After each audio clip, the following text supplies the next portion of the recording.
Hi, everybody. Welcome to Temple of Geeks Who Review, a Doctor Who inspired podcast for fans of the long running British science fiction television series. I'm your host, Elizabeth, aka Lady of Time Cosplay. And I'm your host, Nate, aka Doc in the Box. We are massive Doctor Who fans, and we're here to talk about all things Doctor Who. Throughout our series, we'll be discussing the latest episodes, classic series a little bit, spin offs, and everything in between. We'll also be bringing you interviews with people who have worked on or in or around the series, behind the scenes information, all sorts of Doctor Who related shenanigans. Yeah, so whether you're a longtime fan or just getting started with the show, we'll hope you join us for the ride. Today we'll be discussing Season 2, Episode 2, Lux, written by Yes. Russell T. Davies. Yes. And spoiler warning, of course, because we are going to be talking all about this episode, including some pretty big spoilers, I feel like, because there were some things in this Yeah, episode that I didn't expect, and some things that I would have never thought would happen in Doctor Who. for sure. I'm gonna say the first episode of the season, I had notes. This episode, I have notes. Oh, okay. All right. So yeah, let's just get right into it then. What did you think of the episode, just overall? I thought it was going to be just like a cool, whatever, just fun, whimsical, silly episode. I have never outburst so much in a Doctor Who episode as I had with this one, I think. The one notable time I ever shouted out at Doctor Who was a Jamie Matheson episode, Flatline, when the boneless hand came out of the tunnel and grabbed the dude and just ripped him down the tunnel. I sat up and exclamated a bad word. I said, "Oh poop," basically. Not poop. I said something worse, but that caught me by surprise. There are things in this episode where I sat up and I paused it. Um, Preemptively, sorry, Monica. I was like, what the fuck? What is going on? Um, yeah, there are a number of points where I did that. Let's just move on to you. Yeah, I mean, I really enjoyed it, but I don't think I paused it quite as much as you did, but I did like have to get up and like take a walk around my house for a little bit after I finished the episode because I was just like, what did I just watch? In a good way. In a Yeah, good way. But I was just like, okay. You know? Because, I mean, again, we've already given the spoiler thing, but again, spoilers, it was your last chance. I wasn't expecting this to be, another Pantheon thing. I was just like, oh, there's going to be an evil cartoon character. I was like, oh, but turns out he's the god of light or whatever. yeah. I was like, oh, cool. All right.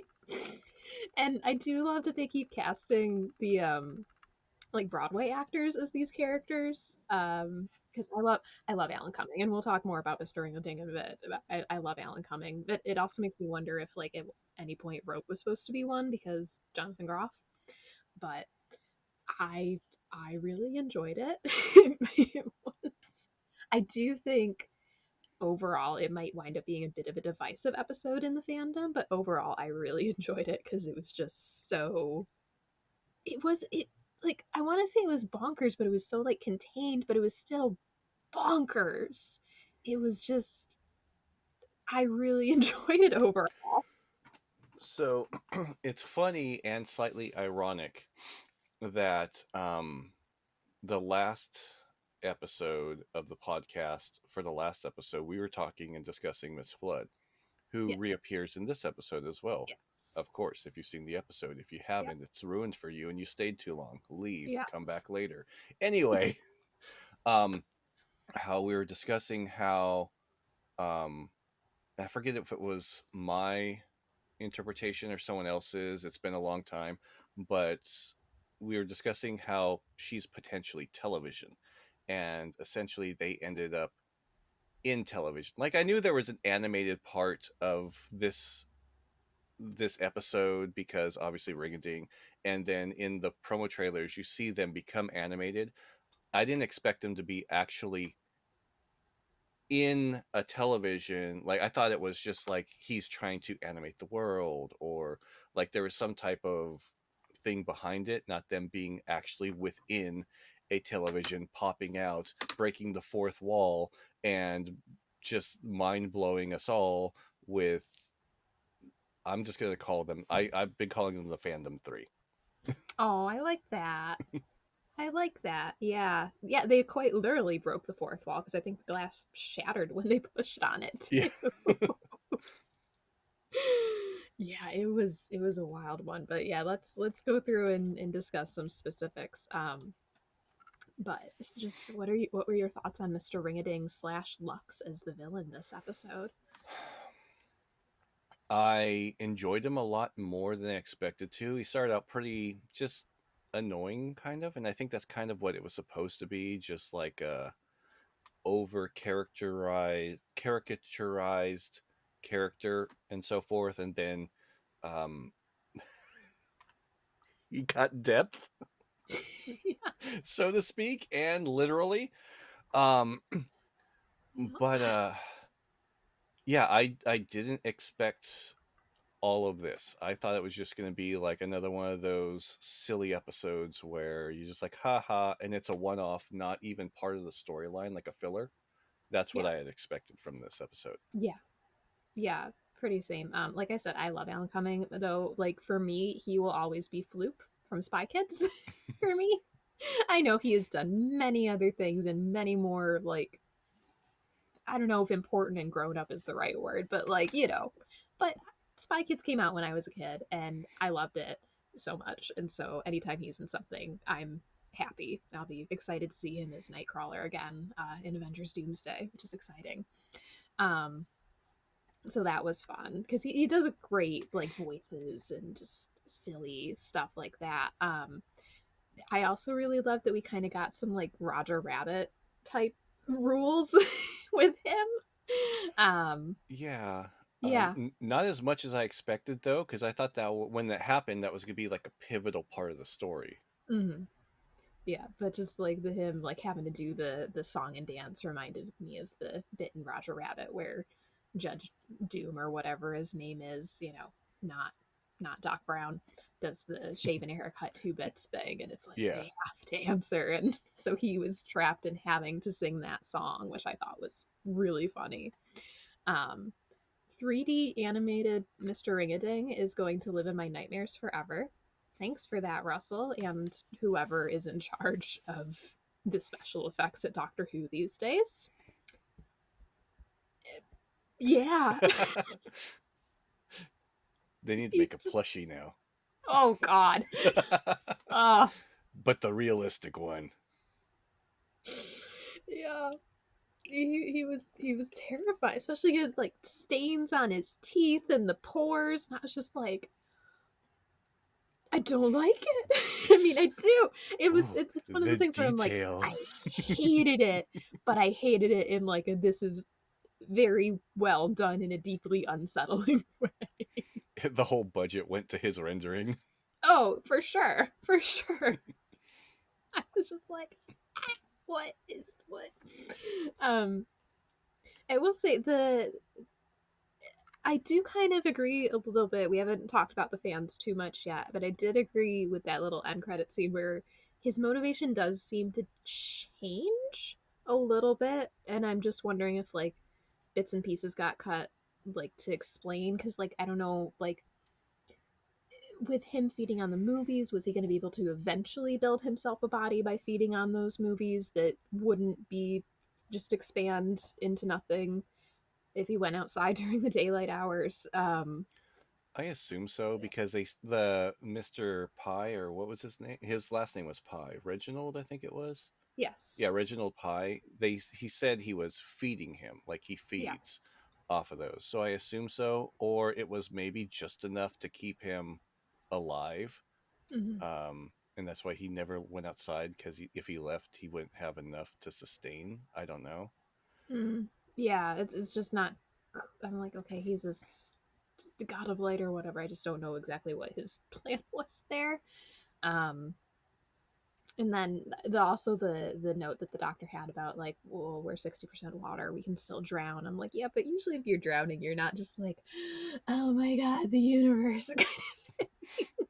Well, I think But what that was. So we'll go straight into the end scene because I thought it was kind of weird, and I was like, oh my gosh, he's like all powerful, especially when Belinda was saying that he became a god, omnipotent, and blah blah blah. But I think what happened was it got so much light that he diluted himself and lost himself in the light, to where he was not just himself anymore. He was the light, and like yeah, I I mean, 'cause I think that's kind of what he started out as, was just like all the light, and then just like that weird happenstance that we see in the beginning of like the moonlight reflecting on the spoon, reflecting on the tack, on the poster, whatever, and then into the camera was just how he kind of popped out, I guess. I don't know what you want to call that. I'm gonna Um, I'm gonna jump but on the spoon. hmm, I'm gonna jump on the spoon because that it wasn't okay. really a whip zoom onto the spoon. It was a progressive like pullback onto the spoon, and there was like a certain sound with it. So I was like, this spoon's important, but why is it important? And I remember playing it back, like, what am I missing about the spoon? And the only thing I could think of, and the only connection that I had, which was, I guess, our first hint, if whether it was intentional or not, that it was going to be a god, was I was thinking of Maestro because Maestro was in the reflection of the spoon. So Oh, when I saw the Harbinger come up on the what's it called, the um, marquee. on the marquee, and he's like, "I'm back" or something like that. They said something, and then they had like the clips of Maestro as far as the connection with the Harbinger and stuff. I thought Maestro had come back Okay. until, like, obviously 2 seconds later when they announced it was Lux, but still. Yeah. Still, still. I also really loved the little line that Lux had about like what was it? I was so big when I got here. I should have never learned perspective. Oh yeah. Was I thought that was funny because like when I saw that kind of bit where he first pops out in the trailer the first time, all I could think of is, and this is the Disney Parks fan in me, all I could think of was Mickey and Minnie's Runaway Railway. Because if you're familiar with the ride, it's at Hollywood Studios in Florida and Disneyland in California. At the start of the ride, kind of like an explosion happens and you get put into the cartoon world kind of thing. And that's all I could think of at first when I first saw that. And so that's where my mind was. And clearly that was part of why I didn't think like, oh, this is going to be like an actual real serious high stakes episode. I just like, oh, this is going to be fun little cartoon who knows kind of thing. But Yeah. And speaking of this perspective part, I just realized or thought of this now because it was like a funny gag, like that he was like, I shouldn't have learned perspective, and he was tired and exhausted, but he was in a weakened state. He just attacked all those people, and I guess maybe that used his energy. So he was feeding and or just gaining sustenance. He wasn't strong enough to do anything. right. So he was feeding off, just as Reginald said, feeding off of the movies. Yeah. And especially because like it seemed like he was feeding off of like some kind of violent stuff too, because it was some like Western movie. I'm not sure exactly what it was, but it was like I don't think it was a horses and Western movie. It looked like lizards. those propaganda and or Well, at the wartime start, things yeah. that they have before Yeah, yeah. movies. Yeah, I mean, at the start of the episode, yes, but I think when the Doctor and Belinda walked in, it was some sort of Western movie Oh, okay. um, that I he was would have been watching before he started tap dancing at them, I which I was a think little is a wonderful lie. Is somebody tap dancing at? I was a little disappointed in that, actually. I want to just get this out of the way and focus on Reginald, Mr. Pie.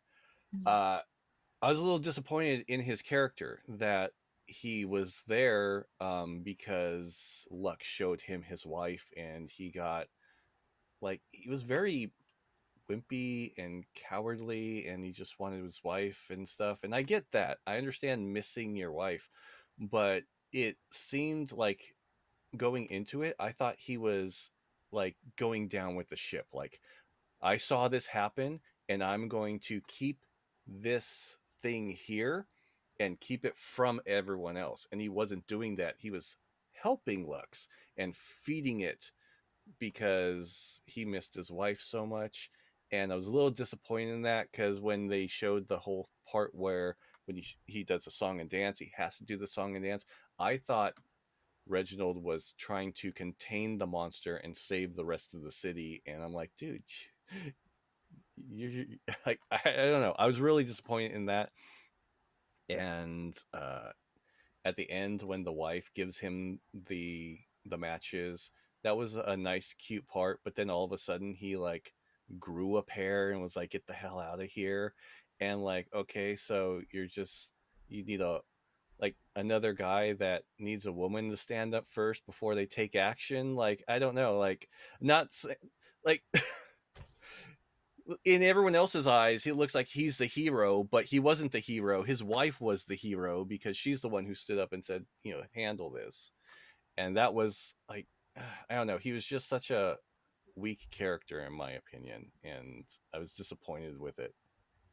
I think it's a little bit of both with him, where it's both like he's trying to keep this thing contained and obviously has learned like the nuances of how he works, like how he's, bound by that song or whatever. But also like really loves his wife. Like when he talked about like, one day she went out for a walk and that was it. All I could think of was Danny and Clara. Which I was like, oh, so I don't know. It's an interesting point, but yeah, it's like you feel bad for the guy, but it's also like you're doing something horrible. So, but I don't know. I think there's sometimes people do bad things because it's beneficial to them, but don't always fully think about the impact it might have on others down the line. And maybe, usually, when we get to the part where we're like, what performances stand out? Usually, I speak highly of all the supporting cast, but maybe it was his performance, something about him. Like I just didn't like really anything about that character, and not I didn't have really sympathy for him. I didn't really have any emotional connection to his story, like as far as when the wife was there. Like he was just kind of there. He was just not a great character, in my opinion. I don't know if it was the acting or if he just wasn't fleshed out in like script wise. Part of it were the accents, like Yeah, so there was something about the American accent that it always was not pulls. quite right with a number of people. Yeah, Um, because I think they were trying to do like that era type of American accent, and it didn't hit 100%. So it was slightly off. Now, I'm not saying that everyone was terrible, but like from this side of the pond, there was something that wasn't quite right with the accents. yeah. I mean, it's funny because like in the UK, you'll see people be like, "Oh, the regional accents and the London accent is the same thing as da da da da da." I'm like, okay, they're not quite as pronounced in America, but there's still like regional accents to a degree. Um, yeah, because like I I don't know for sure, but I feel like that Mr. Pye's actor might have been Scottish because a couple of his way he talked and pronunciation a little bit seemed kind of Scottish in a way. I don't know, but I don't know who the actor is, so I didn't look that up. Well, even the But boy yeah, at the diner and the mother were had like they weren't terrible, but there was something that just wasn't hitting, and I couldn't put my finger on yeah. The kid in the diner though made me laugh. Where the scene at the end where he's like, "Did you see that? What the flip is that?" it. It Yeah. made me laugh for whatever reason. Like his voice drops like 2 octaves. What the flip is that? Which was funny. And I mean, because I think too, like you were saying with the time period too, it's like that might be kind of how the accents were in the movies and on TV, but I don't know if that was actually how real people were talking. I'm not sure. But I get what you're saying. There were a couple moments where I'm like, oh, these are British or people from the UK trying to do American accents, and I'm like, oh, I'm like, where's Andrew Garfield when you need him? Already in Doctor Who. and doing a really good American accent. Yeah.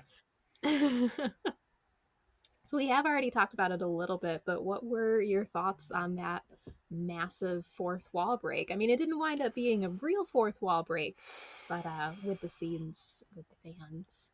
I started wondering what the hell is going on? Where is the show going? And where do we go from here when they just were at the point seemingly going double down like you're the doctor, you're a fictional character. It's like what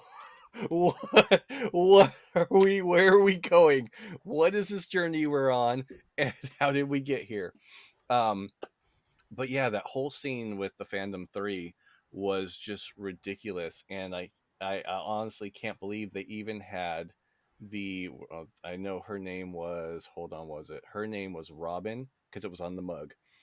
Yes, I think they said their names later. There was Lizzie, Robin, and I don't know who the guy was. I didn't see her. Hassan. I'm It sorry. was in my, I put Hassan. Hassan. Okay, because I didn't hear their names later, even though I know they said them. I read their names off the mugs, and Ah, his just said yes. K9. But I think it said on the back. I just couldn't quite see it. Um, dude, it's like even Robin was like the Debbie Downer, like there was a leak, hashtag spoiled or whatever it was. That It was was a little hashtag correct. overdone. Yeah. Yeah, that her bit was a little overdone, but like I get it because that's kind of just what it is. Um, yeah, and I listed like all their items too that I can see at least. Oh, I was gonna say, what did you see? Because like I wish I could have seen it clearer, but just how I was watching it, I couldn't see anything. Like I could tell that there was like a bit of artwork from the 60th with the meep, and one of the big pieces of artwork on the wall was the slugs from Dot and Bubble. Was there Yes. anything else you saw? Well, the obvious parts, the bits that they're wearing. So Hassan was wearing the Fourth Doctor scarf and a unit sweater. Lizzie was wearing the Cyberman shirt and the fez, and had the Weeping Angel pillow behind her. Robin had a Robin will be exterminated mug, and she was holding when she was like complaining about the show. What I want to say was a third Doctor screwdriver.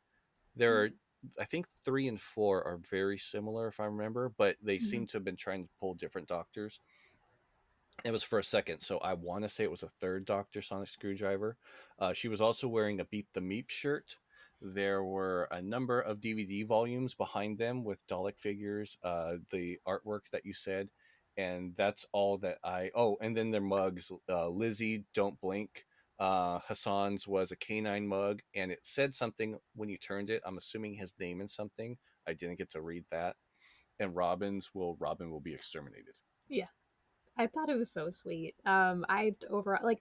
I do think that this scene is going to be talked about a lot among the fandom. Though I will say, when all of a sudden, like they were staring directly in my eyeballs and Yeah. walking towards the screen, I was a little unnerved. And for half a second, I thought we were going to go into some Dora the Explorer territory there. I was like, what do you want from me? I'm like, no, I don't want to be part of this. I'm like, okay, all of a sudden I'm realizing I don't want to be a companion. I'm good. Don't involve me in this. Um, I really did like, I mean, yes, obviously, they're part of Lux's trap, but I do appreciate that they made the fans clever, that the fans had worked out what the answer was. I mean, I hadn't quite worked it out, but like if you watch the show enough, you can tend to figure those things out. And um, I thought that was nice. I did laugh at the it leaked online thing. I don't pay attention to leaks, so I don't know if it actually did. If it actually did, that's funny. That But I would don't be, know if yeah. it did because I don't pay attention to that. The most I ever like really pay attention to is like sometimes I'll see set photos. And like as I was watching the episode, I remembered that I'd seen the set photos where the sign had kind of fallen and it said Harbinger on it. Um, but I hope they're selling those shirts somewhere that they were wearing because if not, that's not good A missed marketing. opportunity, maybe. Yeah, Missed I mean, opportunity. could even just cosplay those. Right. I'm like that's that's like world's easiest cosplay right there. for Doctor Who. Yeah. There was one part when they broke the fourth wall, or were like breaking the fourth wall and shattered the glass, broke the glass. When they were climbing out, there was some, like, it clicked in my head but didn't quite click all the way because they did a good job of it. Okay, so they had the TV that looked like an LCD screen. I'm like, this doesn't look right, but they had the decor that looked similar to like the time setting, so you weren't immediately thrown off until they looked at the fandom 3 or whatever. But like, I was like, that it looks like they're coming out of a modern television. It's like, but the decor doesn't look modern. And then they turn around, and I'm like, what the hell is going on? Yeah, it takes you a second to process. Like, wait a second, what? Yeah, but no, I had noticed the LCD looking screen at first, but they honestly did do a good job of the decor in there to not give you the immediate jarring of they're moving into quote unquote the modern world or whatever. Yeah, for sure. I will also say another moment in that scene that I really liked is then he's like, what's your favorite story then?" And they're like, "Blink." And he's Blink. like, "The goblins? I bet the Beatles." Blink. I'm like, oh, poor RTD. He knows exactly what episodes are the most popular. Well, that's what I thought was funny. I was gonna highlight that because it's a Stephen Moffat episode, Yep. but I think it would have been even more hilarious, just as more of like a self burn or whatever, just because they're chilling. They're not chilling. They're like cool with each other or whatnot. When they all said blink, and when Robin was complaining about stuff like, oh, hashtag blah blah blah. I would have loved if there was a one line zinger. If it's like, Moffat would have done this better. That would have been great. Because obviously Lex was able to glean just enough from the Doctor's mind about his past things and like properly name an episode based on his past adventures. But that would have been really funny.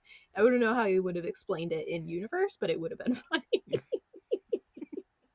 That would have been great. Or even just to have Robin say like a different episode to sound different, because she kind of strikes me as having been written as that fan who's like R.I.P. Doctor Who and it's Jump to the Shark kind of thing. Not in like Oh, as nasty of a way as some people do online, but it would have been funny if she was like, "No, I did not blink," like Midnight or Hellbent or something, you know. yeah, yeah. Justice for Hellbent, because that is one of my favorite episodes. But yeah, overall, I really liked it. I do think it's going to be split because I feel like some people, I think a lot of people are really going to like that scene, but I think some people are going to think that it's too far. But to those people, I say have some joy and whimsy in this sci-fi show. Thank you. Yeah. I say Uh, the same thing to the people who complain about the musical episode, which only had one song in it realistically, so chill.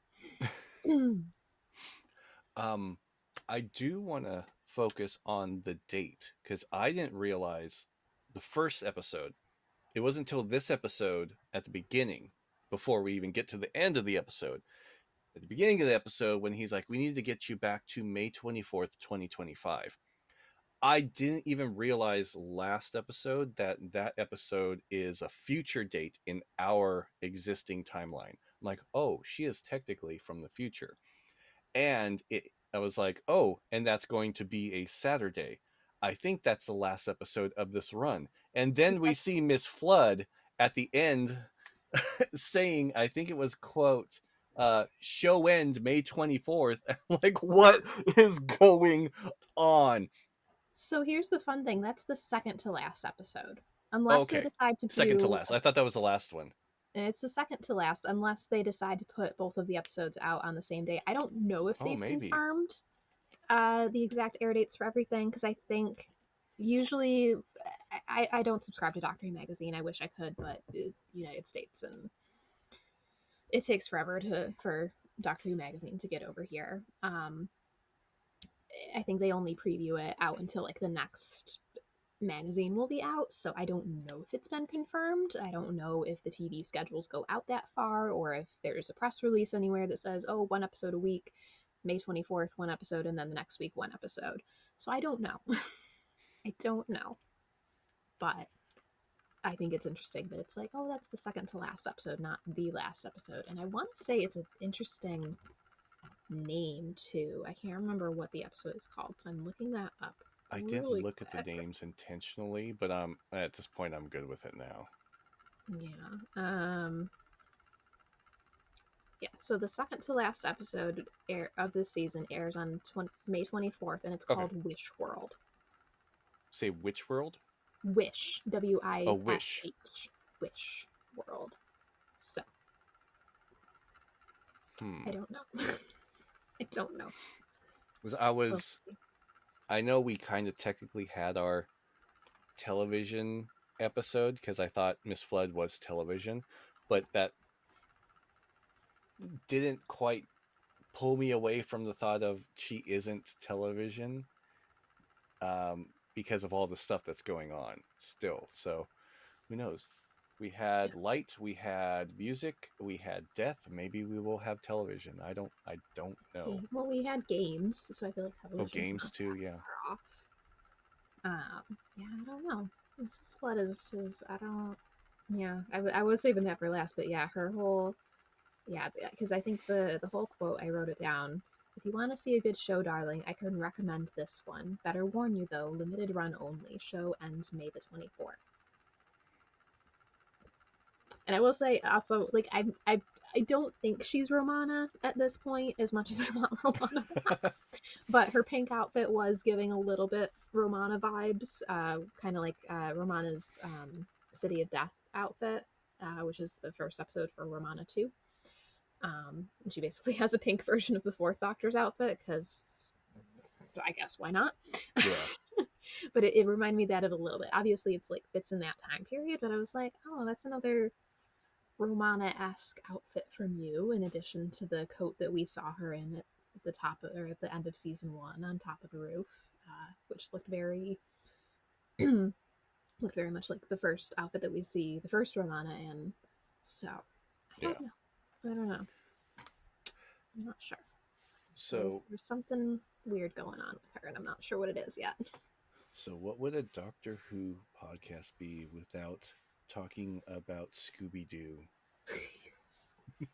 I And gotta the amount say, of times the show has been paralleled to it, and then when they're animated, the first level of animation that they're in was Scooby Doo type animation. And I'm not saying just flat 2D. I mean like the actual type of style that they were drawn in was very Scooby Doo. oh for sure, yeah. And I do gotta say, I appreciate how RTD keeps, how Russell keeps referencing different shows and movies that are not Disney properties. It's funny. It's just funny to me. Like they very easily could have just like outright said Roger Rabbit, which isn't technically Disney, but Disney was a part of it, kind of thing. Um, but like no, they mentioned Scooby Doo and they mentioned Galaxy Quest, which are not Disney properties. Yeah. Which is it's funny to me. I don't know why, but it is. I thought it was funny also because it looked slightly weird when they got their first level of depth in the animated version of themselves. They just looked like animated emojis. Yeah, it did a little bit. Like that weird like whatever that is, the memojis or whatever that Apple does Yeah. was yeah, which but yeah, Um, that was a cool little scene. I was kind of hoping that animated scene was going to be a little bit longer than what we got, but it was still really kind of fun to see. I think if it Um, went too long, it would have taken away from the rest of the story because I don't really see much of the rest of the story being room in there other than if we take away from Reginald, but we know how I felt about that part of it. Speaking of, actually, I do have want to jump on that when they were in the projection room after they had escaped from Lux when he played the musical number, and they were in there, and you had the knock at the door. I was wearing headphones. That jarred me a little bit. Good job, sound department, for making me crap my pants. But Yeah, that was a good knock. Yeah. Yeah, like the sound design and the visual design of this episode were just like incredible. So well done to everybody on that end. I did want to talk. So this is Belinda's second outing as the companion. I mean, technically, it's her first adventure where she's like actually. She hasn't quite signed up to be part of this. She just wants to go home, but this is her first time where she's like, okay, sure, let's go see what's going on out there. So, what do you think of how she's growing as a companion? Towards the end, um, she grew on. Well, she didn't not grow on me. There is my critique that still remains from the first episode, where I feel like she should be a little more skeptical, a little more like, "What are you doing?" Because it seems, in my opinion, maybe I'm just a skeptic on things. If I was her, and all of a sudden he like did all this stuff that I didn't like you tested my DNA, you did this, you're dangerous, you're dangerous, and then all of a sudden says, "Oh, you can't go home," I'd be like, "Bullshit, get my ass home right now," you know. And I feel like she trusted that they couldn't go home too soon, and when they said, "Oh, we're in 1952," and she immediately got enamored, like, "Oh, I'm gonna," kind of like she's gonna go outside, and, "Oh, I gotta change." Like, she didn't even see. There was no. I would think she would be more of a proof person. Like, maybe he would open the door and she would see it and then get excited. But she seemed a little too excited to be there up front. And I know that the story has to move. I know that you only have a limited amount of time. So having more conflict in the TARDIS would just prolong the story and make it longer. But in a realistic point of view, I feel like she should have been more skeptical, more um, stern with "get me home now," and less "okay, well, I want to go outside. Okay, let's change our clothes. Okay." She did say, "Okay, the beacon's done. Let's go home now." But it didn't seem as fiery as I expected, and that's my only critique of her. But again, I think it's because the story has to move, and more conflict just equals more time needed to flesh things out. So I can't hold it against. Not, I wouldn't hold it against her. I would hold that would be more of a writing thing. But that is my only gripe with her as a companion so far. There is not enough conflict for the amount of trust that she showed in the Doctor in the beginning. Yeah, and I think part of that too is definitely the fact that we have fewer episodes in the seasons now. Like, if I think That's if we fair. had more than 8 episodes, they would have been able to possibly do a story in between Robot Revolution and this one to show her becoming a little bit more and having that conflict and having that conversation. But I do think that's part of it. One thing though that okay, so last episode she said TARDIS, having never heard the word before. Now, granted, she does hear the Doctor use the word Gallifrey because first she's like, "Let's take it back to Time Lord Andia," or whatever it is that she said, Yeah. and then he says, "No, I'm from Gallifrey," and da da da, and she says, "Let's go home to Gallifrey," which I I thought was an interesting way to phrase that. I thought the wording was interesting on that too. Yeah, I'm like, who are you? Because also I I I would have to watch it again, but the next time trailer at the end of the episode, the Doctor says something about "who are you" or something to that effect, and the last shot of that next time trailer does appear to be him like holding onto the shoulders of somebody, and I think it's Belinda, but it's not immediately clear. Like, it looks like her hair, but I'm not sure. So I'm interested to see what happens next week with her to see if that's a thing. Because it definitely feels like there's these little breadcrumbs that aren't like immediately apparent, which is what I feel like kind of the noise that the TARDIS was making last season kind of wound up being. I mean, they call it out once, at the end when once that becomes more of a thing. But then if you Mhm. go back and listen, like the TARDIS started making that noise in Wild Blue Yonder, and it's like not something you'd really think about, like just the TARDIS making weird noise, whatever. Belinda's making these weird little statements. They're very specifically worded, whatever. So if you don't think about it too much, you might not be sure. But I just thought it was an interesting way to phrase that. Let's Yeah. go Well, home to Gallifrey. the TARDIS is making weird noises again. Like, I Hmm. don't know if you're latching onto it as much as I am, but when they're taking off and bouncing off, it's not the regular, like the TARDIS is actually trying. It's almost like it just doesn't even want to try. Like it just immediately bounces them back. Yeah, because And it did make that same noise, because it didn't make like the normal landing noise when they landed in or 1952. take off or anything. It was just like a Mm. do. Like it was just like it didn't. It was almost like the TARDIS didn't even start. It just went to start and then stopped.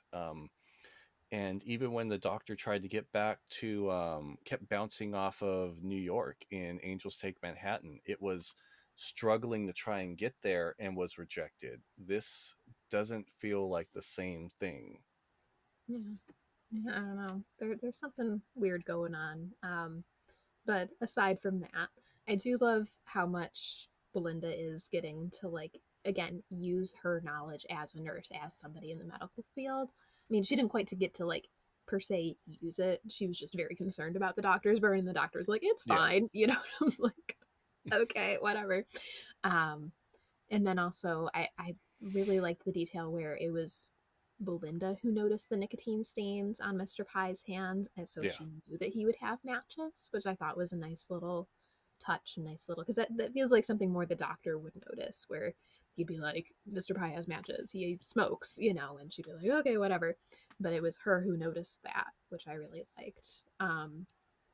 One little nitpick that I did have was I don't know how much we needed her kind of over earnest line of like, I'm sorry if I didn't trust you before, but oh my god, I trust you now kind of thing. Like that just kind of felt a little too over the top.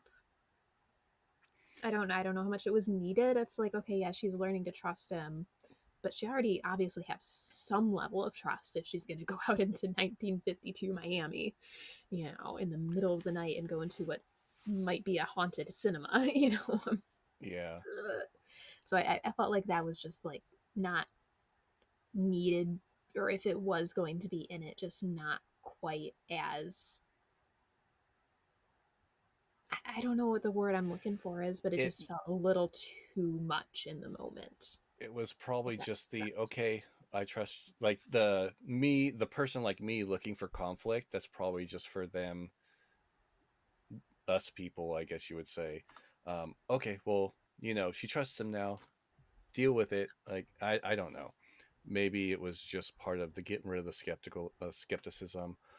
Technically, she's still signed on for two more trips, whether she likes to or not, because they still need two more trips to triangulate the position to pull the TARDIS back to her time. Um, I can say additionally, them landing in 1952 Hmm. was interesting, the contrast of this doctor landing in a time like this versus 10 versus 12, just I'm not gonna say parading around, but it was like, oh yeah, it's just a thing. And granted, we did have 12 knock the shit out of someone for talking ill of Bill, but it was still I was surprised that they did do a thing on segregation, and we can't. I thought in the diner that they were going to she was going to talk, and they were going to be at the diner, and it was going to be like one of those types of things. They didn't do that, but I did think it was interesting that they did highlight that because it is a part of real history, and they didn't brush over it, kind of like Doctor Who. Like they touch on certain things, but then they kind of brush over it a little bit. And I felt like they kind of did that in the past when 10 was just walking around with Martha and 12 was just walking around with Bill. Again, 12 clocked someone pretty good for it, but it was still like not um, a social thing that they were actually using in the show like they did in this one.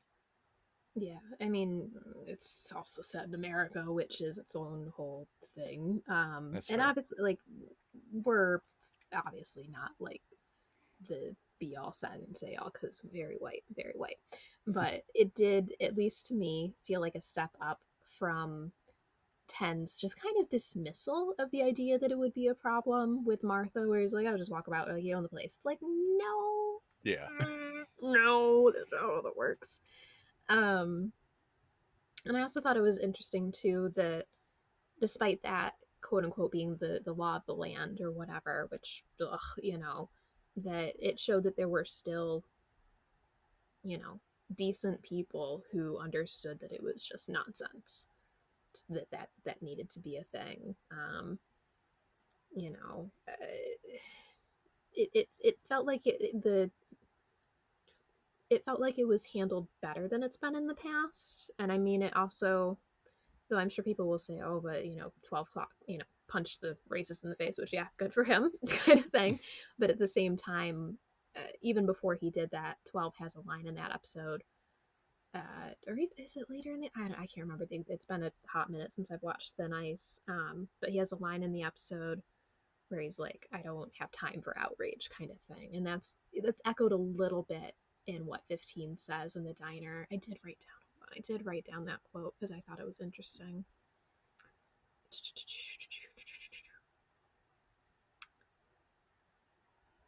Is it the don't interfere? I don't interfere because they're not ready or something like It that. was something like that. Where did I? For crying out loud! I know I wrote it down. Hold on.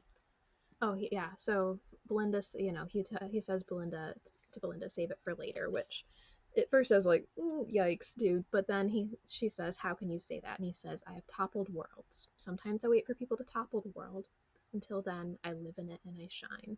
So I think that's like a decent way of exploring that, where it's like he's aware of the body that he's in now and what that means in the context of when and where they are. And he's essentially saying, I'm not going to let the customs or laws of this time make me feel bad about who I am and what I look like, because I know I have done incredible things. And I thought that was a nice way to do it. But again, not the expert, not the Yeah, person. There are I other people who will be able to talk to this better than we can, obviously. But I thought overall it was a decent way of addressing that in the episode. My heart dropped when that police officer came out and he pointed the gun at them, which, yeah. oh god. Um, I'm but then to glad that find that that that was was, fake because I was so pissed off at that woman. I I was know, so pissed off. I was so mad. But then I I'm was like, like, okay, this is kind of oh, on track. Okay, for that time. But still, I was so pissed off. I know. And then the doctor was just like, because like I remember looking at the doctor's face. I'm like, dude, yes, you can regenerate if this goes south. However, and then I was like, oh, you're just because this isn't real. This is Lux's thing. I'm like, okay, Yeah. great, cool. I have Because two, yikes. 2 points I want to hit that came from those two different parts. The Yeah. first point was the his in the meantime I shine. That Hmm. comment was very Star Trek Prime Directive to me. Was I am on this world, but I will not interfere, whether it's good or bad, because it's not my world to change. So Hmm. if that part felt very Prime Directive to me.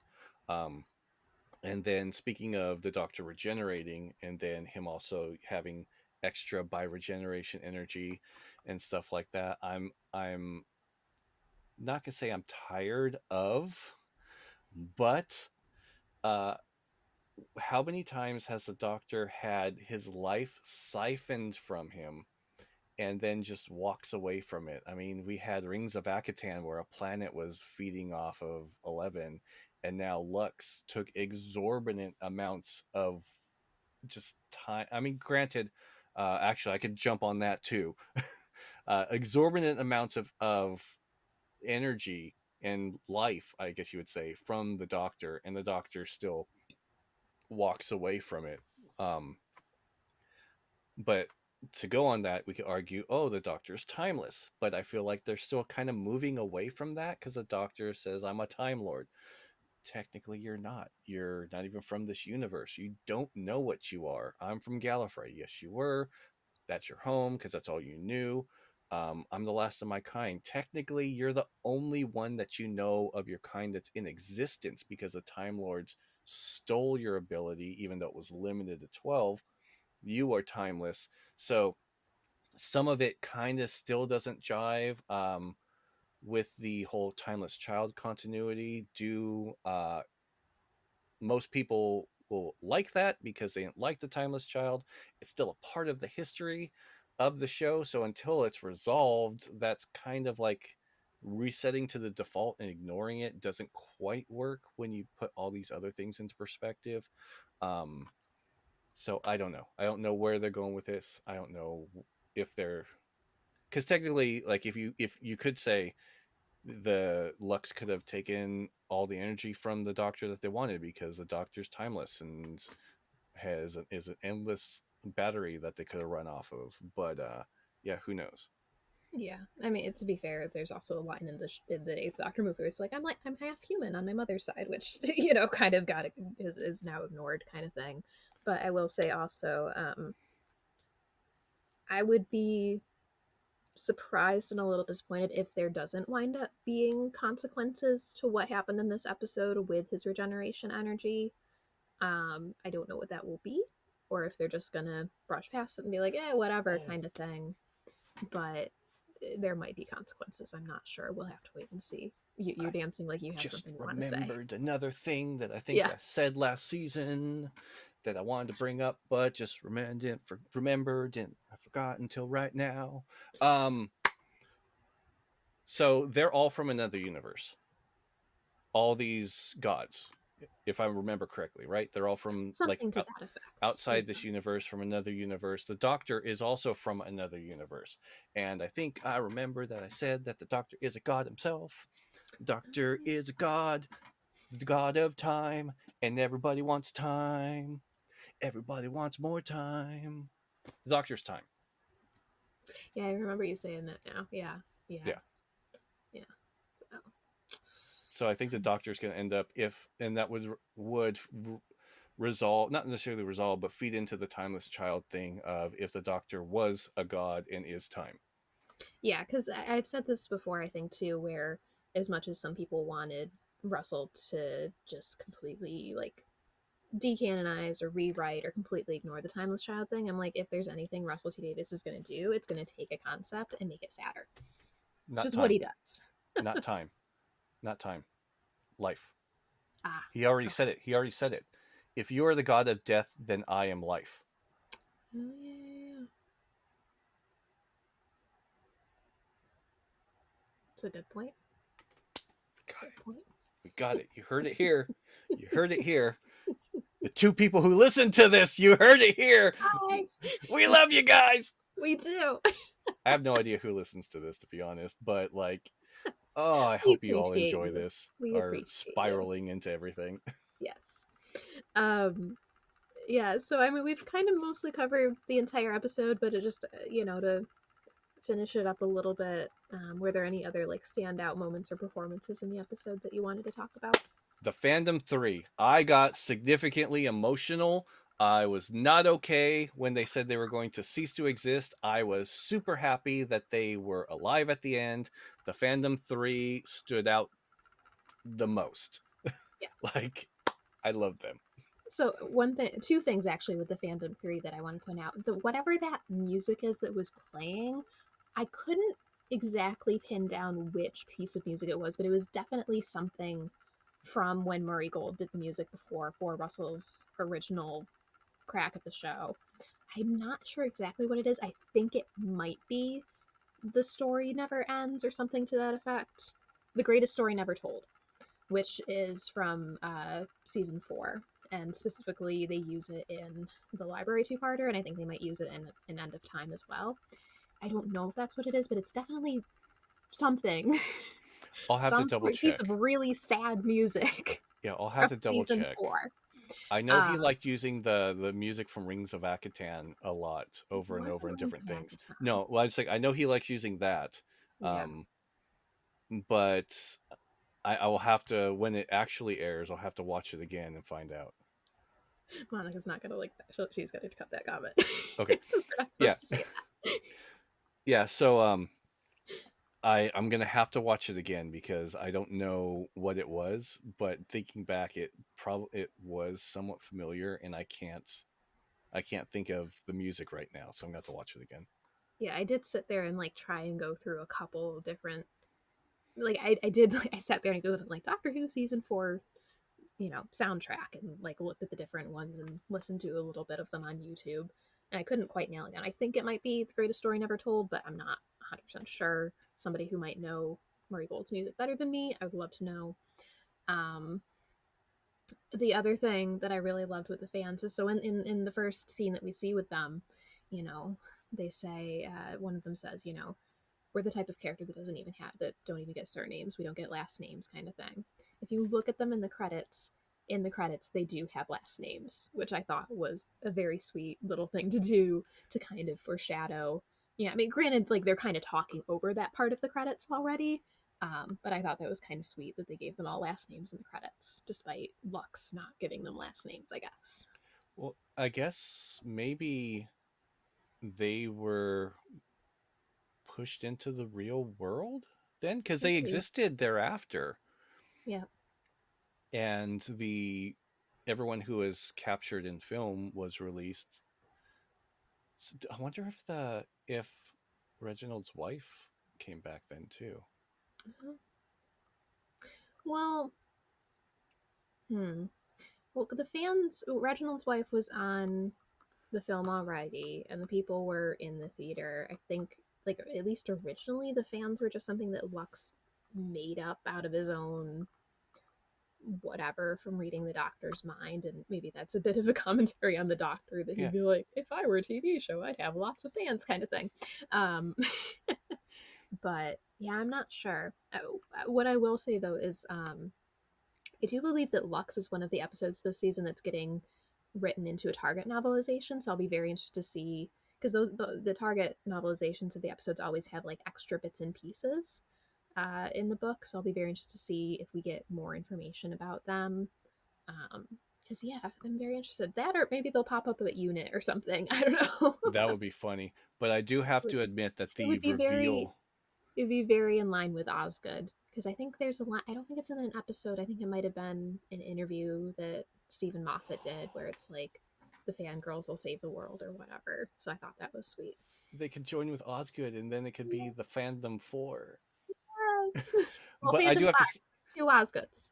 to Osgood. Well, one of them's a Zygon, and one of them has to stay. Yeah, I don't know. There's two Osgoods. I guess yeah, there are two. I just finished Um, reading because, like, speaking of the Target novelizations, I just finished. I finally read. They did a Target novelization of the Zygon inversion and the Zygon invasion, and it was very, very good. I do have to say the reveal at the end of the credits, though, that they were alive was amazing. Like it wasn't just Mhm. like a blip. It was like they rolled the credits normally, and it wasn't like at the end of the credits. It wasn't like they cut the credits. They pulled out of the credits. It's like, oh Yes. my gosh, that is amazing. Like they start talking over it. At first, I'm like, "What is what? Why is there speaking? Oh, they're alive! Yes." Because I mean, for anybody who would be probably watching it on BBC One, I think that they kind of do a thing sometimes where over the credits they'll be They like, talk over. "Next up on BBC One," whatever. And so, like, I think it's kind of more written for that platform where people would expect to hear a voice, and then they'd be like, "Wait a minute," kind of thing. Yeah. Because like one thing that I'm interested in for is because they recently announced Graham Norton is going to be in the song contest episode, which I think it'll be fun. Hmm. And I'll be interested to see because apparently when Rose first went out on TV, accidentally some announcement with Graham Norton got played over the episode for the first couple minutes. So I'll be interested to see if they make a joke about that. But yeah. Yeah. One other little thing that I thought was very sweet. The mom that was waiting in the diner for her son who had disappeared. I loved the exchange she had with the doctor about, I thought, I'd given up. I thought they'd given up until I saw someone delivered that thing tonight. And she gestures towards the TARDIS. And I was like, Yeah. yeah. It was so sweet. And him just being like, I will find your son, and her taking his hand, especially within the context of the history of that era, I just thought was very, very sweet. And then, of course, then I got really mad at her when they had that little fake out. And then I was like, oh, okay, cool. Cool. Yeah, I was still mad at her when she showed up again. I was like, oh, hold on, that didn't happen. That wasn't real. Exactly. Every time she said Tommy Lee, my brain like immediately filled in the word Jones, and I'm like, no, no. And also her son, I don't know why this was a thought when I was watching the episode, but her son walked out, and I'm like, he looks like Vector from Despicable Me. God, that's stupid. I don't know why. I don't know why that was a thought, but that was a thought. You're alive? Oh yeah. I have not even seen that movie in years, and I've only ever seen the first one. But I was like, he looks like Vector. I'm not sure why. Whatever. I don't know why I expected him to look like Agent K. Anyway. But yeah. And like I said, like Mr. Pie and his wife gave me Clara and Danny vibes, which made me sad. Though I will say part of that is also because I recently read the Zygon Invasion novelization, and here's a fun fact, or a sad fact, fun sad fact. Um, One of the Zygons, because there's the Zygon who took on Clara's form, and in the novelization, it's explained that she moves to Truth or Consequences with the other Zygons. But also there was a Zygon with Danny's face, and you know how the Clara Zygon was named Bonnie. You want to Mm. guess what Danny Zygon was named? Donnie? Clyde. Uh, Bonnie and Clyde. But anyway, I mean, so like they're kind of, and then in the book that it does like a little bit talk about how that Zygon was affected by Danny's death, and how I won't go into it because that's not what we're here to talk about, but like that was kind of why it was on my mind when I was watching the episode, was because I had read that book recently, and I was like, oh, poor Clara and Danny and Bonnie and Clyde apparently. yeah. uh, yeah, just over, I really enjoyed the episode. Like I said, like after I finished it the first time, I had to like get up and like walk around a little bit because I was just like, what did I watch? In a good way. Yeah. In a good way.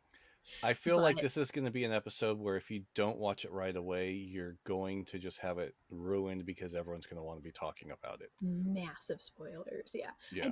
I mean, I get that they're trying to figure out what the right time is to put episodes out because of like a lot of the audience, obviously the main audience is in the UK, and then a lot of the audience is also in the US, but having it on at like 7 a.m. UK time and 3 a.m. here and 12 and midnight where you are, it does not lend itself very well to online Well, discussion, which I I'm think not is too bad.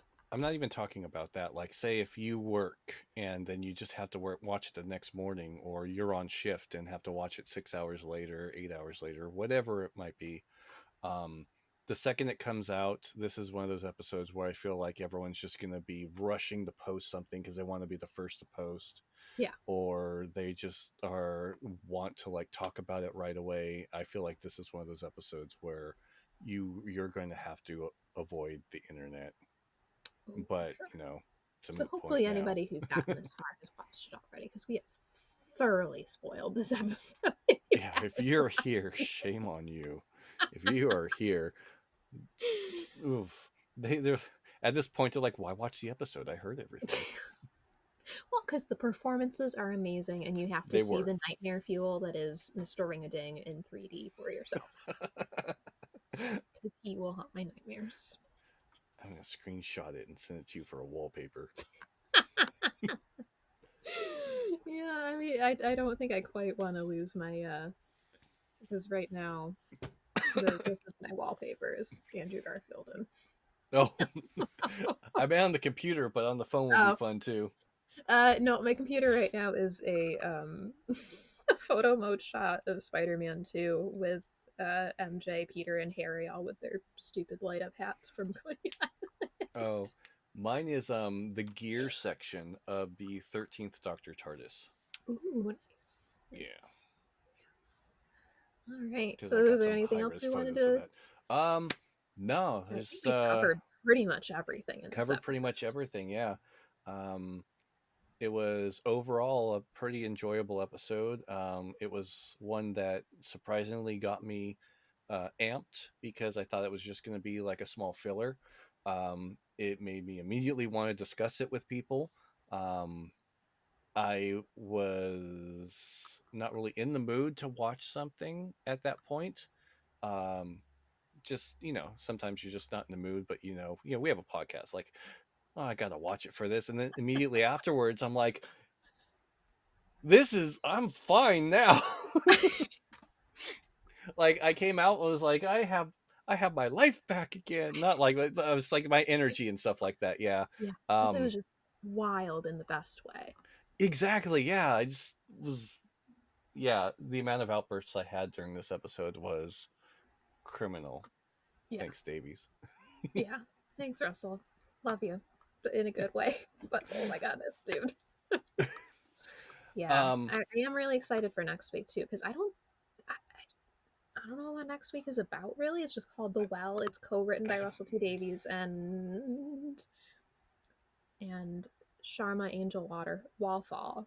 So so that's probably a filler. the mm, well, I would say co-written means that there's definitely going to be something important that happens that Russell wanted to make sure he wrote himself, would be my Maybe. guess. Okay, kind of Because I like at think, the end of I forget which episode it was, but there was a river episode where the very end was the silence came in and abducted River, um, yes, and that was a um, co-written episode, and Moffat wrote the tail end of it. it's either Closing Time or The Lodger. Closing time. Yes, Yeah, it was yes. one of those. Yeah, Because I remember it was a James Corden episode. So I think the last time Russell had a co-writing episode, I'm just looking at the list here. I'm pretty sure the last time that it was a co-written episode, yeah, was Waters of Mars, and that was Russell and Phil Ford. So feels like something important might happen. Uh, we'll see. We'll see. okay. I'm very interested for next week. I'm very excited for next week. See So what happens. I guess All that's right. it. I don't have Yeah. anything else. All right. No, I think we've covered this episode pretty thoroughly because there was a lot to talk about. Because it was a very cool episode and a lot. Again, I do think that there's going to be people who do not like this episode or don't quite vibe with it, but overall, I think it's definitely one of the stronger episodes for me, just in terms of like, huh, in a good Yeah. way, in a good way again. It's one of But those ones that you'll want to watch if they are like, oh, you haven't seen this episode yet. We're gonna watch this one. yeah, it definitely feels like it's gonna be a bit of a classic, I think. Yeah. So. All right, guys, that's it for this episode of Temple of Geeks Who Review. We hope you enjoyed it. If you did, please be sure to subscribe and leave us a review. Let us know what you thought of the episode. If you have any thoughts on who Mrs. Flood might be, if you think that there might be something up with Belinda, I don't know. You can also follow us on Blue Sky, TikTok as Temple of Geek, and please join our Discord. You can also visit templeofgeek.com for Doctor Who cosplay guides, episode reviews, news, and more. Thank you all for listening, and we'll see you next time. Thanks. Bye, everybody.